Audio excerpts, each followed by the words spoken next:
So this is just a slide, just kind of gives an overview of the prevalence of maltreatment.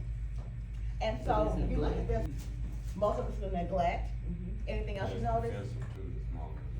Less offensive.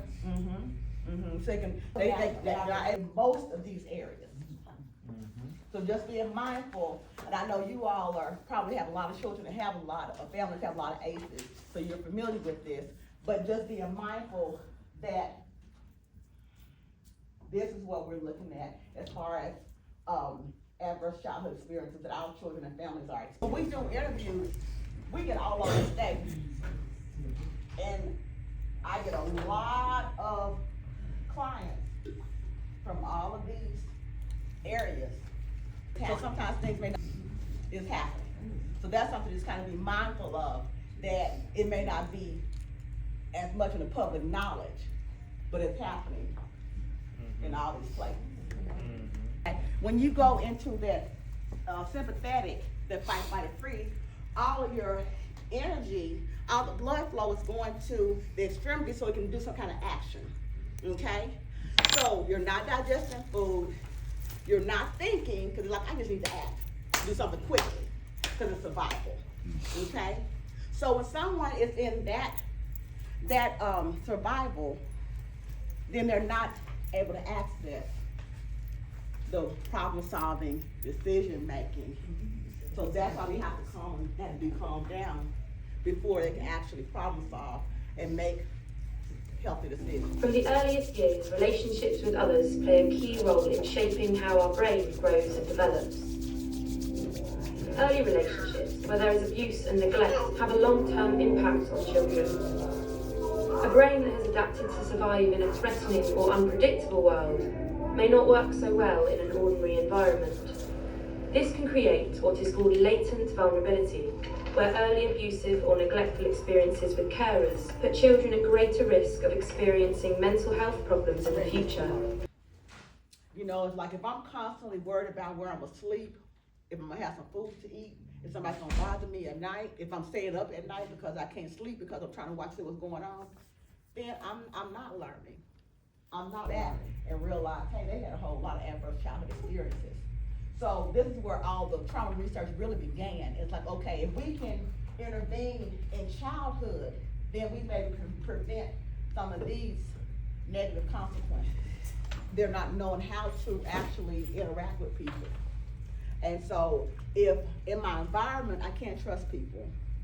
If my environment is like, I gotta always be on guard. So if I'm on guard in my environment, I come to school, I'm on guard. And it talks about the interaction between the infants and their caregivers. So just notice this experiment. I'm gonna talk about it some. Babies this young are extremely responsive to the emotions and the reactivity and the social interaction that they get from the world around them. This is something that we started studying 30, 40 years, and she's playing with her baby who's about a year of age. I like a girl. Oh. And she gives a greeting to the baby gives a greeting back to her. Yeah. This baby starts pointing at different places in the world, and the mother's trying to engage her and play with her. They're working to coordinate their emotions as the mother to not respond to the baby. The baby very quickly picks up on this, and then she uses all of her abilities to try and get the mother back. She smiles at the mother. She points because she's used to the mother looking where she points. The baby puts both hands up in front of her and says, "What's happening here?" She makes that screechy sound at the mother, like, come on, why aren't we doing this? Even in this 2 minutes, when they don't get the normal reaction, they react with negative emotions, they turn away, they feel the stress of it, they lose control of their posture because of the stress that they're experiencing. Experiences. Now, I'm gonna move to another little section. So we just got all of, not just, a bad kid or just a hard-headed kid. It's a child that may have gaps in development because they didn't learn certain skills. They didn't learn how to share. They didn't learn how to communicate. They didn't learn these academics where everybody else, learned how to read. They didn't learn those things because there was just too much stuff going on. So now we're going to resilience. What does resilience mean? The ability to keep going. Keep going. Come back. Okay. What we're looking at now is how do we get to that point? How do we get to some resilience? So, looking at this, we've been talking about, think about this seesaw, okay? So what we've been talking about this morning, the first part is with risk factors, the adversities. Lots of adversities, okay? Now, on this side, we have protective factors.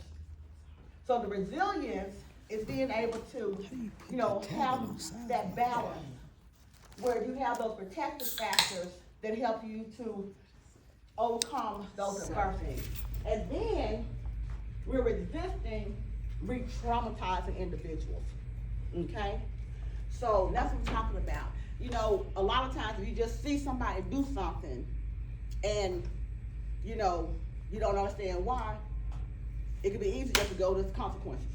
You got detention, you got this, you got that, you suspended, whatever the case is. But if you understand why, it can give you more insight about what's going on and ways to help. That's what we're going to be talking about. You like to So, okay, so with that example, what we were talking about is that just being aware that you don't have to be the only person, so specifically they'll know what to do it again. Just like saying on your jobs. If you don't really like, most of the time children don't actually have these skills. So being mindful that these are maybe skills that they need to learn, that they don't know. Okay. Praises, contact, if I recognize that someone is having some problems. So knowing that protocol and making sure you all discuss the protocol. Okay, and there are a lot of evidence-based theory every month. They always post it on the YouTube page. Also, I already sent Ms. Strong your parents come in school. You'd be like, what's wrong with them? Feeling disrespected by school staff. You may get some of those trauma behaviors. You may get some of the yelling, the cursing out, the profanity, those types of things. So all of this is part of that, being consistent. And so part of having consistent expectations is one, being structured, being predictable, consistent, relational. And we talked about those social contracts. So social contracts is basically, do you have like social contracts here? Or kind of like, kind of classroom rule type things that you and the students kind of create together? Student expectations and stuff. Expectations, okay. Student expectations. Okay, do you all do it together with the students? So there's a need for relation. And if you're in an executive state, then you can reason, okay? And I came in, I saw one of these, I saw something on one I was looking at, like, you may have the throwing, the kicking, the hitting, and all those things like that. So that child is gonna need breathing, co-regulation, and basically safety. So just kind of creating that physical safety, praise somebody else, but somebody else still recognizing the emotional state and meeting him and intervening at that point. So that's what we're talking about, being able to intervene at the right point to get them to the higher level.